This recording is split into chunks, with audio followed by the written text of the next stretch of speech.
सलात जो है नमाज, उस पर जरा गौर करना है। हमारे उलमा गुफ्तगू करते हैं ना दीन की, हमारे जो उलमा हैं जो गुफ्तगू करते हैं दीन की, तब वो लकीर के फकीर बनकर करते हैं।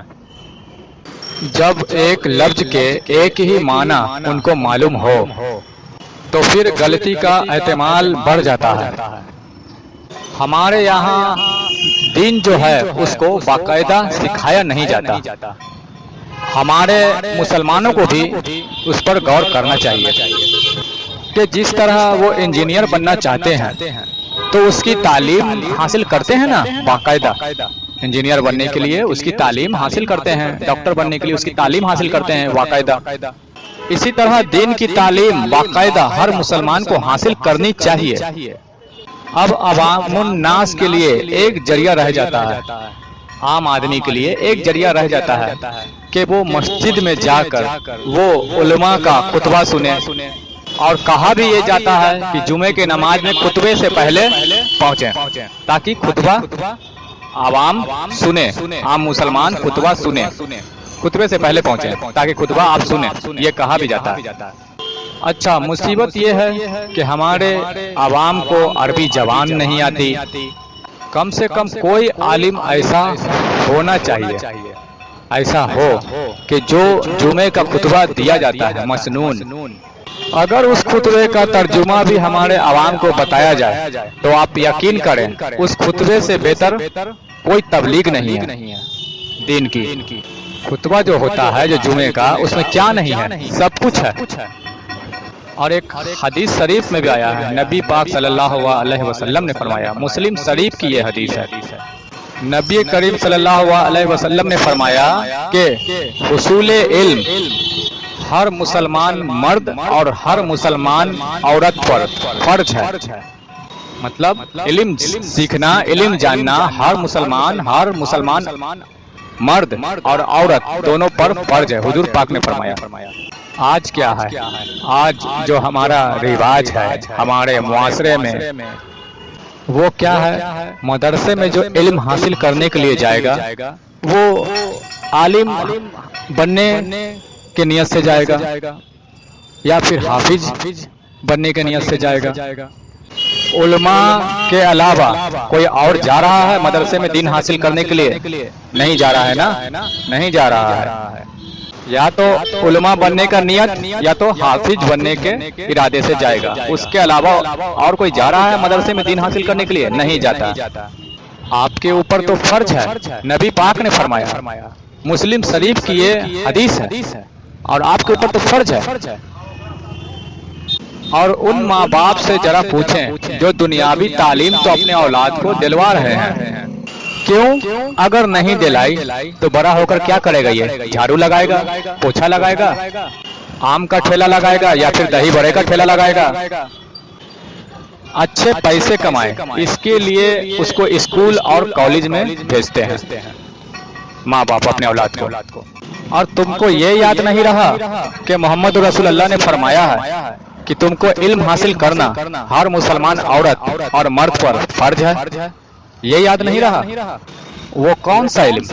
हुजूर सल्लल्लाहु अलैहि वसल्लम कोई केमिस्ट्री का इल्म तो नहीं फरमा रहे हैं हासिल करने के लिए, दीन के इल्म के बारे में फरमाया कि हर मुसलमान औरत और हर मुसलमान मर्द पर फर्ज है हासिल करना।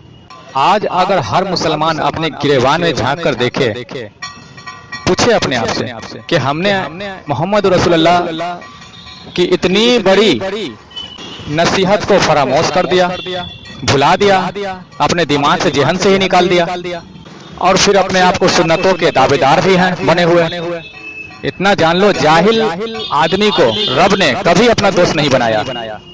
और मौलाना रूम रहमतुल्लाह अलैह ने फरमाया है कि वे इल्म नितवा खुदारा शनाख्त, वे इल्म नितवा खुदारा शनाख्त, मतलब ये कि बगैर इल्म के खुदा को पहचाना नहीं जा सकता। ये हजरत मौलाना रूम रहमतुल्लाह अलैह ने फरमाया कि बगैर इल्म के खुदा को पहचाना नहीं जा सकता। अगर मैं आप सबसे पूछूं, अल्हम्दुलिल्लाह बहुत सारे मुसलमान हैं हमारे इस गुफ्तगू को सुन रहे हैं कि हुसूल इल्म हर मुसलमान मर्द और हर मुसलमान औरत के लिए फर्ज है। और मैं आपसे पूछता हूँ, क्या आपके वालिदैन ने, आपके माँ बाप ने इस फर्ज को पूरा किया है? क्या आप पूरा कर रहे हैं इस फर्ज को? नहीं कर रहे हैं। जवाब यही है। और उसी दुनियादारी के कामों में, कमाओ खाओ में अपना जिंदगी बिता रहे हैं। इस फर्ज को पूरा करने के लिए थोड़ा सा वक्त भी नहीं निकाल रहे हैं। आपने दीन का इल्म वो हासिल नहीं किया जो आप पर अल्लाह के रसूल ने फर्ज किया है, तो फिर जाहिल रहकर दीन के मामले में आप इसी तरह की उल्टी सीधी हरकतें करेंगे ही। कभी शिया बन जाएंगे, कभी बरेलवी बन जाएंगे, कभी अहले हदीस बन जाएंगे। अगर आपने भी दीन का इल्म हासिल किया होता, अल्लाह के रसूल के नसीहत पर अमल पैरा होते हुए, आपको तो सिर्फ एक ही फर्ज याद है ना कि भाई नमाज पढ़नी है, रोजा रखना है, ज़कात देना है, बस एक ही फर्ज याद है ना। इल्म हासिल करना दीन का ये भी फर्ज है, ये अल्लाह ताला की तरफ से ऑब्लिगेशन है आप पर। तब आप उम्मती बनेंगे। अगर नहीं हासिल करेंगे तो फिर वही बनेंगे कि या तो शिया बनेंगे, या तो बरेलवी, या तो अहले सुन्नत, यही बनेंगे, या देवबंदी बनेंगे। तो इल्म हासिल करना अल्लाह ताला की तरफ से भी हुक्म है और हुजूर पाक की तरफ से फर्ज है आपके ऊपर, हदीस के मुताबिक। है कि नहीं? है ना। अब लोग क्या करते हैं, ये सोच लेते हैं कि मेरी कहाँ उम्र, मैं कहाँ जवान बच्चों का बाप माँ बन चुका हूँ और अब मेरी उम्र कहाँ। ये बहुत बड़ी भूल करते हैं। मेरी उम्र कहाँ रही कि इल्म हासिल करें। इल्म हासिल करने के लिए कोई भी किसी भी तरह का आपके ऊपर उम्र का पाबंदी नहीं है। अगर हक ताला को पहचानना है तो किसी भी उम्र में आप वो इल्म हासिल करें। अगर नादानी से आप से वो देर हो गई है तो अब भी वक्त है, देर ना करें। अपना कारोबार, अपनी दुनियादारी को संभालते हुए उसमें से कुछ वक्त निकालकर इस फर्ज को भी पूरा करें। ये फर्ज है नबी पाक की तरफ से, और इस फर्ज को पूरा नहीं करेंगे तो आप हक ताला को नहीं पहचानेंगे, गुमराही में पड़े रहेंगे। तलाबुल इल्म फयीजतुन अला कुल्ली मुस्लिमीन वल मुस्लिमात। तो ये हासिल करना फर्ज है मुसलमान पर भी और मुस्लिमात पर भी। ये इंटरेस्टिंग जो अल्फाज हैं कि इल्म हासिल करो, यानी अक्लबुल इल्म वलौ बिस्सीन, मतलब ये कि इल्म हासिल करो, उसके लिए भले ही तुम्हें चाइना जाना पड़े। अब देखिए ये कुदरत के खेल हैं। हर चीज अभी के दौर में चाइना बना रहा है।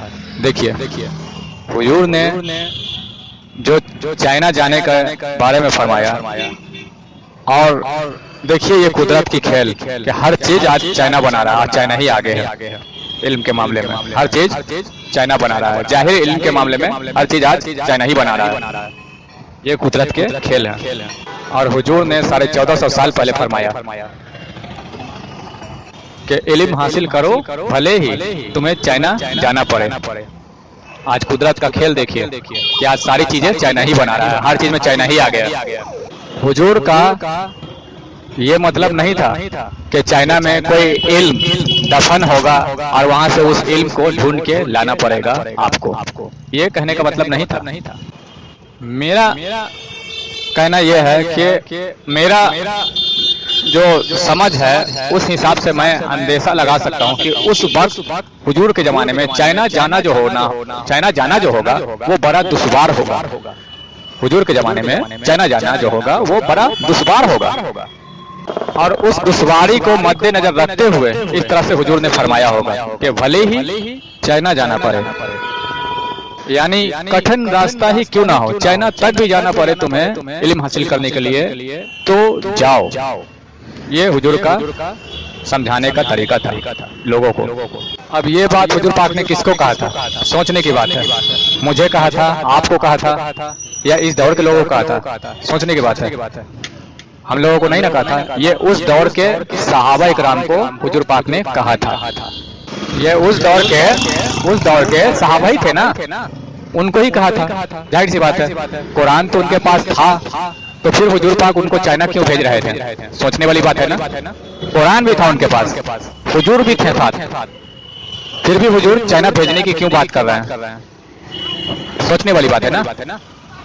गौर करने वाले लोग के लिए है ये बातें, जो इसकी तशरीह करता है, जो इस पे गौर करता है कि कुरान भी था उनके पास, हुजूर पाक भी साथ में है, फिर क्यों उन लोगों को कहा ये बात कि चाइना जाना पड़े तो चाइना तक जाओ इल्म हासिल करने के लिए? तो ये गौर करने वाली बात है। लकीर के जो फकीर हैं उनके लिए ये बात नहीं है, लेकिन जो समझने वाले हैं, जो गौर तलब करने वाले हैं, उनके लिए हैं ये बातें। सोचने वाली बात है ये। आज तो आप लोग मौलवियों को मुंह से कहते हुए सुनेंगे ना, सुने होंगे कि सारा का सारा इल्म कुरान में बंद है। सुनते हैं ना मौलवियों के मुंह से कि सारा का सारा इल्म कुरान में बंद है। अब आप मुझे ये बताइए कि सारा इल्म कुरान में ही बंद है, तब हुजूर पाक लोगों को चाइना जाने के लिए क्यों कह रहे हैं? कि हुजूर पाक ने फरमाया कि इल्म हासिल करने के लिए चाइना जाना पड़े तो चाइना तक जाओ। जब आप मुझे ये बताएं कि जब सारा इल्म कुरान में ही बंद है, तो फिर चाइना जाने के लिए क्यों कह रहे हैं? यानी कि ये गौर करने वाली बात है। यानी कि ऐसा भी कोई इल्म है ना जो इस कुरान में नहीं है, वो बातिनी कुरान में है। समझ गए? क्योंकि असल कुरान तो वही है जो बातिन में है, जो पर्दे में है। और कहाँ है वो असल कुरान? वो कुरान कहाँ है? वो कुरान मोहम्मद रसूलुल्लाह सल्लल्लाहु अलैहि वसल्लम के कल्बे मुबारक पर ये नाजिल हुआ था, वो असल कुरान। और वो कुरान हुजूर पाक के कल्बे मुबारक पे नाजिल हुआ था, और वो कुरान महफूज है ना, और उस तक तो हम रसाई हासिल करते नहीं करते हैं। क्योंकि हम लोगों को तो उलझा दिया गया है ना, हम लोगों को उलझा दिया गया है ना इन मामलात में। हुजूर हाजिर हैं या नाजिर हैं या नहीं हैं, नूर हैं या बसर हैं, और इसी में तुम सब उलझे रहो, उलझा दिया गया है। और यही सब करते रहो, और एक दूसरे को मारते रहो, काटते रहो, काफिर मुनाफिक कहते रहो। इसी में उलझा दिया गया है हम आपको। जहाद करते रहो, आप मुसलमान आपस में तलवार चलाते रहो, एक दूसरे का गला काटते रहो, बस यही तुम्हारा इस्लाम है। यही तुम्हारा इस्लाम है कि एक दूसरे से हुज्जत करते रहो। हुजूर हाजिर हैं, नाजिर हैं, इससे बहस करते रहो। हुजूर नूर हैं, बसर हैं, इसी में उलझा दिया गया, इस पे बहस करते रहो। एक दूसरे को काफिर मुनाफिक कहते रहो, एक दूसरे के ऊपर तलवार चलाते रहो, गले काटते रहो, बस यही तुम्हारा इस्लाम है। इसी में क्योंकि उलझा दिया गया है, और कुछ नहीं सीखा है तुमने। यही तुम्हारा इस्लाम है, बस यही सब करते रहना, यही तुम्हारा इस्लाम है, और कुछ नहीं सीखा है तुमने। दीन का इल्म हासिल ना करना, मोमिन ना बनना, और एक दूसरे के गले काटते रहना, हुज्जत करते रहना, आपस में लड़ते झगड़ते रहना, यही सीखा है तुमने। कभी दाढ़ी का इशू लिया ना, एक मुट्ठी 2 वालिस की होती है कि नहीं होती है?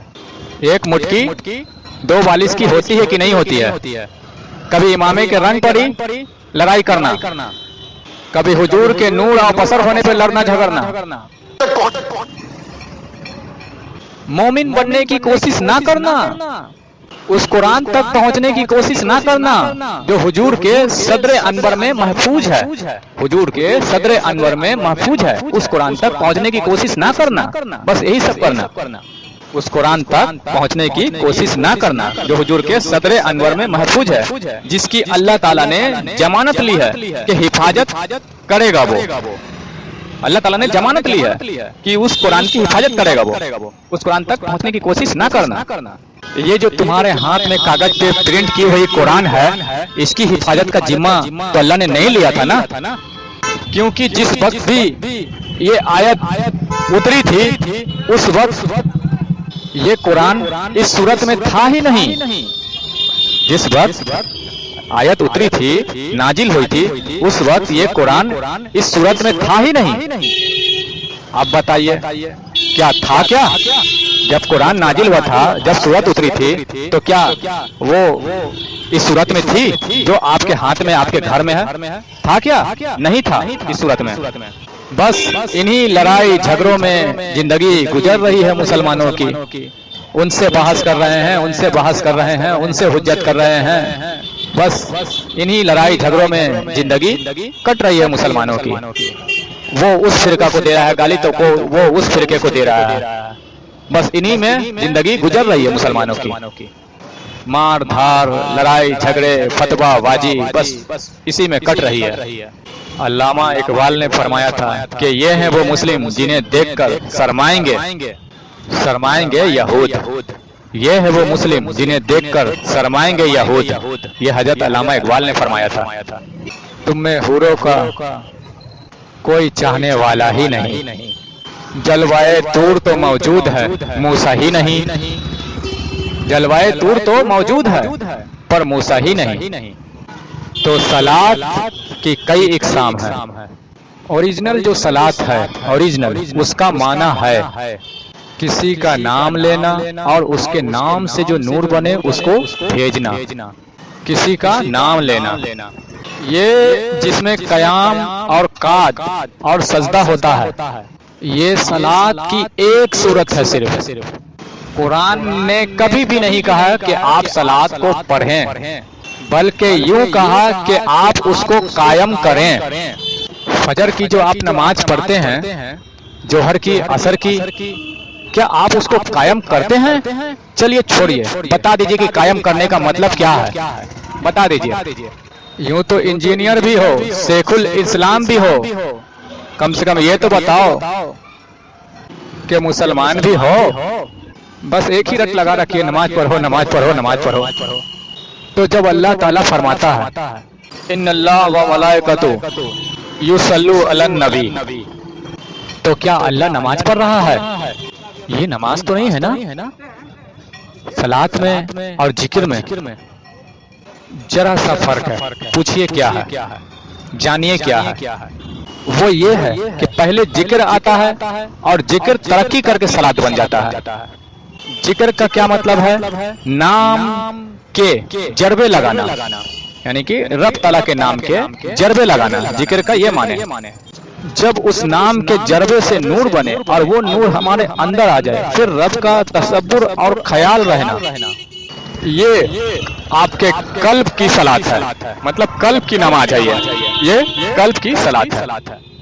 अकीमत सलात ली जिक्री, जो मेरा जिक्र कर रहा है ना, जो मेरा जिक्र कर रहा है ना, इससे अपने अंदर मेरा ख्याल, मेरा तसब्बुर अपने कल्ब पर वाजिब कर ले। ये रब का हुक्म है, कायम कर ले। ये अल्लाह का हुक्म है। ये जो नमाज हम कहते हैं, ये सलात की वो किस्म है। ये जो नमाज हम आप जिसे कहते हैं नमाज 5 टाइम की, ये सलात की वो किस्म है जिसको अल्लाह ताला ने यानी मुरक्सा बना दिया है, यानी मुरागन बना दिया है, यानी इसको सजा दिया है, इसको सजा दिया है मुख्तलिफ तरीका इबादत से। अल्लाह ताला ने कुछ अल्लाह ताला ने फरिश्ते ऐसे बनाए हैं जो सिर्फ कयाम में रहते हैं, और कुछ ऐसे बनाए हैं जो सिर्फ रुकू में रहते हैं। जब अल्लाह ताला फरमाता है कुरान शरीफ में वरकऊ माअर राकीन, बताइए क्या मतलब है उसका? वरकऊ माअर राकीन, बताइए क्या मतलब उसका? अब आप ये मत कहना कि ये नमाज के लिए कह रहे हैं। अब आप ये मत कहना कि अल्लाह नमाज के लिए कह रहा है। नमाज में तो रुकू के साथ सजदा और कयाम भी होता है, लेकिन यहाँ सिर्फ रुकू की बात हो रही है। अस्जुदु मा अस्साजिदीन, सजदा करने वालों के साथ तुम भी करो। वरकाउ मा अर्राकीन, वरकाउ मा अर्राकीन, रुकू करने वालों के साथ रुकू करो। रुकू करने वालों के साथ तुम भी रुकू करो। कौन है रुकू करने वाले? آپ نے یہاں دیکھا ہے کسی مسجد میں کہ کسی شخص کو صرف رکوع کر رہا ہو؟ چلیے ذرا غور فرمائیے. کعبے میں دیکھا کہ صرف رکوع کر رہا ہے. حضور کے مسجد نبوی میں گئے، وہاں دیکھا کسی کو کہ صرف رکوع کر رہا ہے. مسجد نور میں دیکھا یا مسجد قباء میں دیکھا؟ نہیں دیکھا. کیوں نہیں دیکھا؟ کیا مسلمان اس آیت پر عمل نہیں کر رہے ہیں؟ وَارْكَعُوا مَعَ الرَّاكِعِينَ. کیوں نہیں دیکھا آپ نے رکوع کرنے والوں کو؟ اور رکوع کیوں نہیں کیا؟ یہ ان فرشتوں کی طرف اشارہ ہے جن کو صرف رکوع کے لیے بنایا تھا. اپنے فرشتے کو جو تیرے اندر ہے، جو تیرے قلب، جس کو لطیفہ قلب کہتے ہیں، اس قلب کو منور کر، اس کو اتنا قابل بنا. اپنے دل، اپنے قلب کو تو منور کر، اس قابل بنا جو تیرے اندر جو فرشتہ ہے، جو ہر انسان کے اندر وہ مخلوق ہے، اس کو کہتے لطیفہ قلب. اس فرشتے کو منور کر، اس قابل بنا کہ وہ جو رکوع میں فرشتے ہر وقت کھڑے ہوئے ہیں، یہ تیرا قلب جب منور ہو جائے تو وہ پرواز کرے، وہ نکلے تیرے اندر سے، پھر نکل کر پھر ان لوگوں کے گروہ میں جا کر وہاں ان کے ساتھ رکوع کرے. تو تیرا جسم اسی دھرتی پر ہو، اسی دنیا میں ہو، وہ تیرا لطیفہ قلب اتنا منور کر کہ وہ نکلے باہر اور وہاں جا کر ان فرشتوں کے گروہ میں جو رکوع میں کھڑے ہیں ان کے ساتھ رکوع کرے،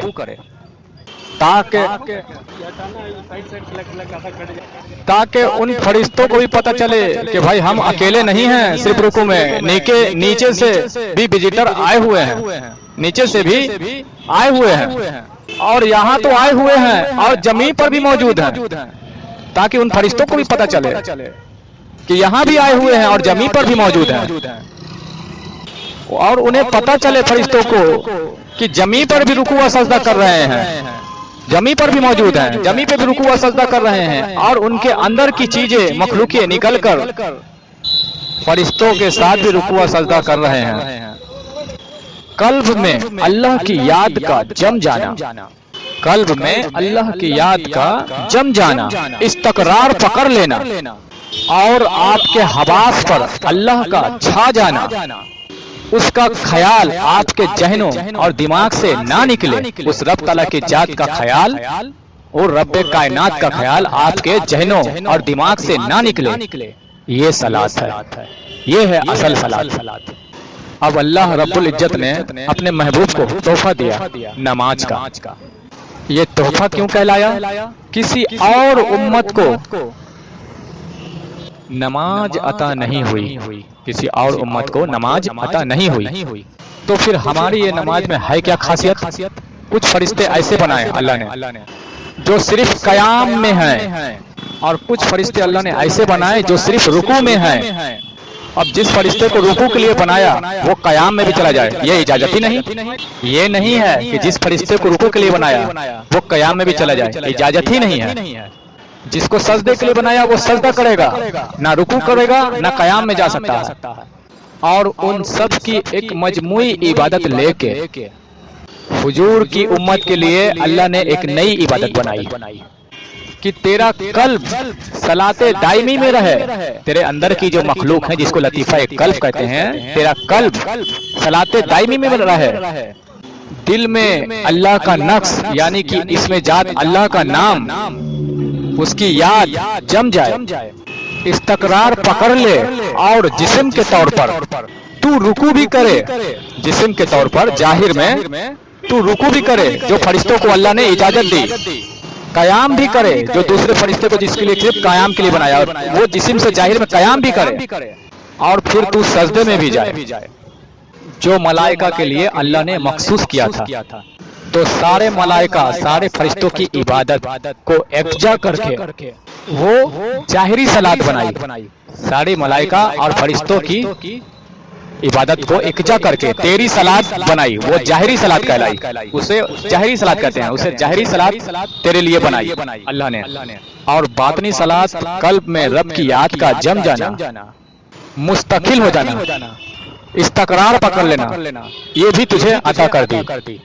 اس کے بعد فرمایا الصلاۃ معراج المؤمنین، اب جب جس کو یہ صلات مل گئی وہ صلات مومن کی معراج ہے. اگر کسی کو یہ صلات مل گئی تو وہ صلات مومن کی معراج ہے. یہ صلات مومن کی معراج ہے. وہ صلات نہیں جو صرف 5 ٹائم ہم آپ پڑھتے ہیں، وہ صلات نہیں. یہ صلات اصل میں مومن کی معراج ہے. اور یہ صلات حاصل کرنے کے لیے کیا کرنا پڑتا ہے؟ اپنے قلب کا ذکر سب سے پہلا لینا پڑتا ہے. اپنے لیے مرشد کامل تھامنا پڑتا ہے اور اس مرشد سے ذکر قلب کی اجازت لینی پڑتی ہے. اور جب دل کے دھڑکن میں اللہ کا ذکر استقرار پکڑ لے، اس کی یاد جم جائے، جس طرح سے فرمایا میں نے، اس کے یاد میں، اس کی تصور میں تیرا قلب، تیرا ذہن جم جائے، استقرار پکڑ لے، اور اس کے نقش اللہ کے اس میں ذات، اللہ کے نام تیرے قلب پہ نقش ہو جائے، اسی کی یاد میں، تصور میں تو رہے، تو یہ تیری باطنی صلات ہو گئی. اور ظاہری طور سے تو نے جو رکوع سجدے کیے تو وہ ظاہری صلات ہو گئی. تو اصل میں یہ صلات جسے مل گئی وہ مومن کی معراج ہوئی. اسی صلات کے لیے کہا گیا کہ مومن کی معراج ہے. نماز مومن کی معراج ہے. اسی صلات کے بارے میں کہا گیا.